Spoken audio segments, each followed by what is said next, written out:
Hello there, I'm Mike Nigro from Pile Driver UK, and today I'm visiting the MGI factory in Avellino, Italy.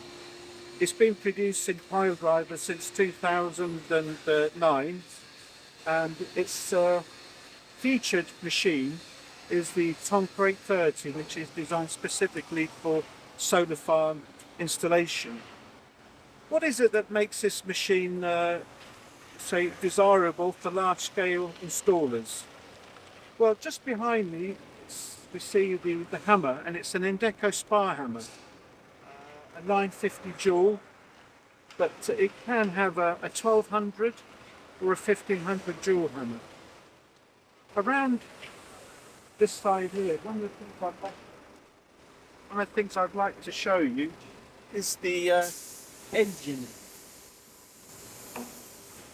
This particular model has the Kubota Turbo Stage 5 Tier 4 engine. Very powerful and ultra reliable.